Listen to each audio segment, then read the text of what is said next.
Right out of the gate, we're dealing with a domestic assault case, and notice how the judge immediately lays out the stakes: jail time or a hefty fine. This is classic courtroom procedure, but it also sets the dramatic tone. Question for you: should alcohol restrictions always be automatic in assault cases tied to drinking? Good morning, Ms. Sanchez. Good morning, sir. Ma'am, you were charged with assault of a family member. You're facing up to a year in jail and or a $4,000 fine. We're going to do probable cause. You have the right to remain silent. Anything you say can or will be used against you. You have the right to have an attorney present. If you cannot afford one, one will be appointed to you, ma'am.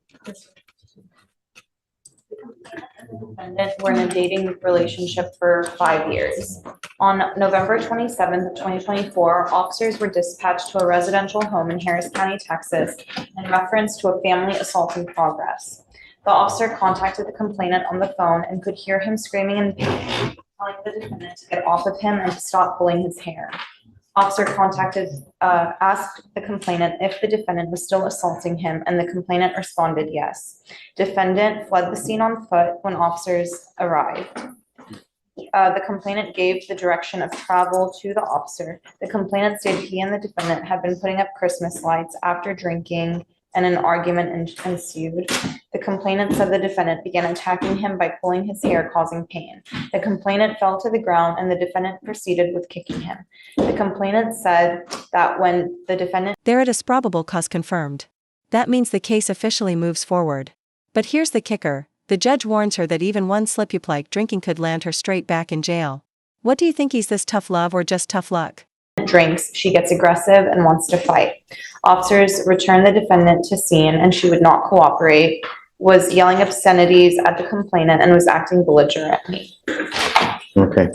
Ms. Sanchez, I'm going to find that there's probable cause to go forward with your case. I'm ordering you now as a condition of your bond not to consume alcohol or illegal drugs, and I will randomly test you. If I find that you're consuming alcohol or illegal drugs, I will put you in jail. You will not get any more PR bonds. Do you understand? Yes, sir. If you don't have anyone to pony up $5,000 to $10,000 on the bond for you, guess what happens? You'll be stuck like Chuck until this case is over with. And I'm going to tell you, it takes damn near 9 months just to get a 911 tape. Behave while you're out there in the free world, or I will take the free world away from you. Absolutely. Yes, sir. Tell me, what do you do for a living? I'm a recruiter, skilled trades, and then operations coordinator. You have an income. Not at this moment. I recently got laid off in October. Okay. I have an application already on file. Do you want a court-appointed lawyer, ma'am? At this time, yes, sir. If you could, please. We need to talk about the complaining witness. So Conrad has spoken to the complainant, and he would like no contact as well as a residency restriction, Judge. Okay. You heard that, Ms. Sanchez. There's a protective order that has been issued in this case. The protective order was issued on November 28th. I would suggest you get to know it. If you violate the protective order, they can and will file a violation of a protective order against you, and that is the capital murder of misdemeanors. It's one of the worst cases you could pick up over here. Oh, yes, Do you sir. understand? So Yes, sir. don't have any contact with them, That's not a problem, sir. be in possession of weapons, and don't go back to the house listed on the protective order, which is at the Woodlands West. That is not a problem, sir. Okay, so I'm going to have you sign a receipt with Ramona. We'll have you get with Fleischer for your bond conditions, then we'll have you take a seat in the jury box while we find your lawyer. Please. Do you mind filing no contact and no weapons, please? Yes, Judge. And did you also say no alcohol or? Oh, don't worry about it, because since she's monitored, don't even worry about it. Right. All right, Sir Tucci on page 22. S-E-R. Did I pronounce it? Find it? Yes, sir. Okay. Okay. Give me a second. Let me see. Morning, Connor. Morning, sir. Judge, does Ms. Sanchez have any documents to sign? With me. Yeah, she will with Felicia. She's getting monitored. Okay. Yeah.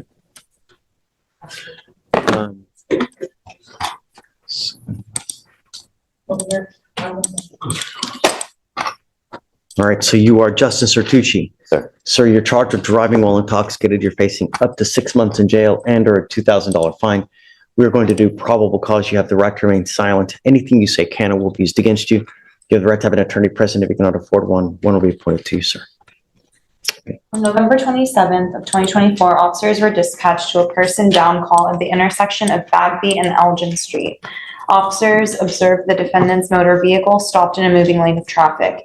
HFD advised that when they arrived earlier, the defendant was in the driver's seat behind the wheel with his foot on the brake and the vehicle in drive. HFD EMT further advised that when the driver woke up, he admitted to having been drinking.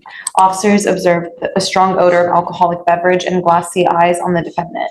SFSTs were conducted, 6 out of 6 HGN, 8 out of 8 walk and turn, 4 out of 4 one-leg stand. On the way to JPC, the defendant threw up in the patrol vehicle. DICs were read but refused, and a search warrant for blood was signed and executed. He does have an eligible driver's license, Judge. He doesn't have any prior DWIs, but he has juvenile history. Okay.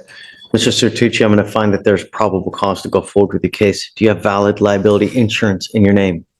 You have car insurance. Sir. All right. I am ordering you as a condition of your bond not to consume alcohol or illegal drugs. I'm going to randomly test you. If I find that you're using alcohol or illegal drugs, your bond will be revoked. You will go to jail. No more PR bonds. You understand? Sir. I see that you have a lawyer. Because you have a lawyer, we will waive your appearance. You don't have to waste your time coming to court, but you must stay in touch with Mr. Saman. He'll tell you when you have to come back to court. For now, I'll have you sign a receipt with Ramona. We'll have you get with your bond conditions with Felicia, and then we'll have you take a seat in the back, wait for Mr. Sir. Omar. All right? Please.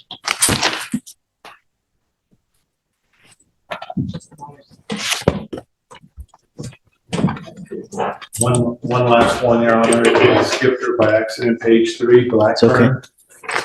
And now, a DWI case just got a whole lot messier because a firearm was found. Mixing guns with alcohol? That's a recipe for disaster in the courtroom. Stick around, because this isn't just about drinking and driving, Anna Marie, it's about whether a legal weapon tips the scales in sentencing. Blackburn.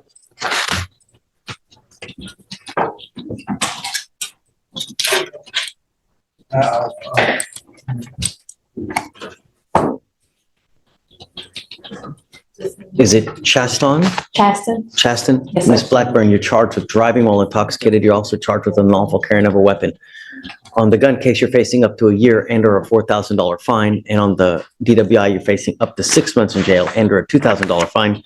We're going to do probable cause. You have the right to remain silent. Anything you say can or will be used against you. If you cannot afford a lawyer will be appointed to represent you, ma'am. Okay. Officers were conducting an unrelated fatal accident investigation when they observed the defendant's vehicle traveling at a high rate of speed toward the blocked portion of the roadway. Officers saw the defendant disregard a barricade and were able to successfully get the defendant to stop by shouting verbal commands and utilizing their flashlights. Upon contact, officers observed a moderate odor of alcoholic beverage, glassy, watery, bloodshot eyes, and slurred speech. The defendant admitted to having 3 drinks at a nearby bar and was temporarily detained. SFSTs were conducted, 4 out of 6 HGN, 4 out of 8 walk and turn, and 2 out of 4 one-leg stand. DICs were read and breath was consented to. The defendant blew a .086 and a .084. During search of the vehicle, officers located a handgun within the center console. She doesn't have any priors, Judge, and she does have an eligible driver's license. All right. Ms. Blackburn, I'm going to find that there's probable cause to go forward with your case.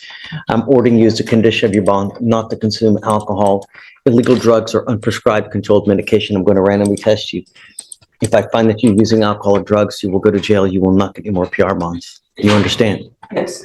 Do you have a lawyer, ma'am? No. Tell me, what do you do for a living? I've been staying at her mom since I was 21. I just started a part-time at HEB 2 days a week. Okay. So you're married? Married. What does your husband do for a living? We're in real estate. Okay. Do you have the ability to hire a lawyer? No. I'll have to speak to him. He can try. So what we'll do is I can give you time. Okay. You know, what we normally do is we reset cases for 30 days to give you time to go hire a lawyer. But this is a DWI and there's a lot of timing requirements with the DWI. So don't just sit and wait a month or 2 months because you're only hurting yourself. You need to get on it. You need to get on it quick. Sure. Okay. If you have any issues, you can come back and tell us and then we can go from there. Okay. For now, I'll have you go to Ramona, sign a reset. We'll get with Felicia for your bond conditions. And after that, you'll be free to go. All right. Thanks. Oh,